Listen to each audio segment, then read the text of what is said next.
श्रीभगवानुवाच भूय एव महाबाहो शृणु मे परमं वचः यत्तेऽहं प्रीयमाणाय वक्ष्यामि हितकाम्यया. Translation: The Lord said, listen again to my divine teachings, O mighty armed one, desiring your welfare. Because you are my beloved friend, I shall reveal them to you.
The Ramayana says, Je Shraddha Sambal Rahit Nahi Santan Ko Saath Tinkah Manas Agam Ati Jinhin Priya Raghunath. Tulsidas Ji Maharaj says, don't say this Ramayana to people who don't have faith. Why? Why should I not tell you? They will listen to the whole Ramayana and at the end of it, why did Ram hide and kill Bali? Why did he do such a terrible act? So they will not benefit from it. One lady told me, Swamiji, I am reading the Ramayana, but tell me, how come these monkeys could speak? See, look, if you are going to have these kinds of doubts, it's better you don't go towards the Ramayana. If you wish to benefit from the Ramayana, you need this entity called faith or Shraddha. That is why in the beginning of the Ramayana itself, Tulsidas Ji Maharaj, he brings out this question of Sati and Parvati, where Sati looks at the Leelas of Ram, uses her intellect, becomes confused, and that results to her ruin. And at the end, when she becomes Himalaya Putri and again marries Shivji, now she comes as Parvati, the daughter of Parvat. Shivji tells Parvati, Ram Kripa te Parvati, Sapnehu tava man mahi, Shoka moha sandeha brahma, mama vichara kachunahi. Look, Parvati, you never had any confusion. You did this whole Leela to convey a message to humankind. What was the message? That in the divine pastimes of Bhagavan, don't use your intellect. If you do, it will just confuse you. Your intellect has a limited ability. Even though we are so proud of it, this machine between our two ears is just about max of 6 inches in width. But the pride is so much, we will even challenge God. You know, Karl Marx had challenged God. He said, I've got no problem believing in God as long as I can put him in a laboratory and dissect him. Now Bhagavan is Vibhu. If you have a laboratory to keep God, He is bigger than the biggest mountains. The first question is, how big will Karl Marx be in front of that mountain? Not even a mosquito. And the second is, how will he dissect God? But the intellect says, I can challenge the Supreme. So, this intellect of ours needs to be surrendered. Use it in the world to understand the world. In the divine realm, you want to grow your love. And that is why you attach the mind into the Leelas of God. Hence, in the beginning of the Mahabharata as well, this is not in the beginning, but the story goes like this. People ask, why is the Mahabharata a dialogue between Janmejaya and Vaishampayan? So the answer is like this, that Arjun's grandson, who was Arjun's son? Abhimanyu. Who was Abhimanyu's son? Parikshit, right? So Parikshit was bitten by a snake, right? That's how the Bhagavatam goes. At that time, his son Janmejaya was only 7 years old. But he was the crown prince designate.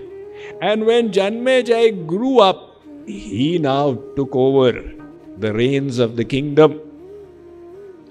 The question in his mind remained that what were the pastimes of my ancestors, Parikshit, Abhimanyu, Arjun, Yudhishthir, my great-grand-uncles? And at that time, Sri Krishna was present on the planet Earth. Why did he not prevent the Mahabharata? So, Janmejaya, he went to Vedvyas, who is a Chiranjeevi, and said, Vedvyasji, I have a question. Vedvyas said, please go ahead. When Sri Krishna was present at the time of the Pandavas and the Kauravas, and why did he not prevent the war from happening? So Vedvyas said, look, there are certain things that are determined by God. They are called honi. You cannot avoid them. They are decided from above. Janmaya said, I don't believe in this kind of fatalistic doctrine. Anybody can change anything by their effort, purusharth. Vedvyas said, look, I am telling you a honi in your life. You cut it and show me. Janmaya was all ears. His future is going to be told. Vedvyas said, 5 years from today, don't go horse riding. Otherwise you will meet calamity. And even if you do, don't ride on a white horse. But you will definitely ride on a white horse. And if you do, don't go northwards, go in any other direction. But that is the direction you will take. And even if you do, when you meet a woman, don't fall in love. But you will definitely do that. And even if you develop love, don't bring the woman back and get married to her. But that is exactly what you will do. And even if she becomes your queen, don't on her instructions kill Brahmins. Otherwise the Brahma Hatya sin will impact you and you will get leprosy all over your body and you will die. I am telling you, oh honi, you cut it and show me. Now Janmejaya became pensive. Oh my God, what is this? Sudden turn of events, such a portentous thing. He returned and said, I'll stop horse riding from today. Na rahega baans, na bajegi bansuri. 5 years was about to be completed and the yearning developed. I just cannot resist the horse riding. He had told me, don't ride on a white horse, Chal, let me ride on a brown one. He instructed his army's chief, arrange for a brown horse. When he descended, he discovered a white horse had been readied. His heart went dhak. He said, I had asked for a brown one. Your Majesty, the brown horse was not well. That is why we arranged him. He said, all right, I have to just not go to the north. Let me start riding it southward. He was going southward in those days just to practice their weaponry. They used to do hunting, and the deer that he was following, it veered around and started running towards the north. He was now setting himself up. In the process, he forgot. He became thirsty. He lost his way. There was a lake. So he stopped by the lake to have a drink. And after he had a fill, he found a beautiful woman by the side. He said, can I have your WhatsApp contact, please? She said, I'll give it to you on the condition that you will take me to your palace and marry me. Now he was already attached. He put her behind on the horse and started taking her. His intellect had already forgotten the inevitable prediction. When he reached the palace, now that lady started insisting, let the marriage happen right away. By chance, the Brahmin priests had gone somewhere. And she was adamant. She was now the queen. So the sons of the Brahmins were arranged. And they completed all the rites of marriage. At the end, as per the ceremony, she was to give the dakshina. And while giving the dakshina, her top cloth started flying. And these little boys, they took it as an opportunity for jest and started laughing. But that hurt the pride of the new queen. And she instructed Janmejaya, they have insulted me like this, get them killed. He was now Joru ka Gulam. So he followed the instruction, got them killed. And in a little while, the sin resulted in his body being covered by leprosy. He remembered what Vedavyas had told him. And he went to Vedavyas and said, Maharaj, your honi turned out right. And Vedavyas said, I had told you. Now here is a remedy. Go to Vaishampayan and listen to the whole Mahabharata. But don't use your intellect anywhere. As you listen to every chapter, one limb of your body will be free from leprosy. If you use that buddhi, then that particular limb will remain affected. I have given you the remedy, but I know that you will make the mistake. No, Maharaj, I promise I will not. Now he went to Vaishampayan, and that is how Vaishampayan starts relating the Mahabharata to Janmejaya. And everything is going well. His body is getting cured with every chapter that he hears. Until Vaishampayan said Bhimsen had so much of Shakti, he would catch an elephant by the trunk, twirl it around and throw it up at satellite velocity. So it would start orbiting the planet Earth. And said, Maharaj, is this?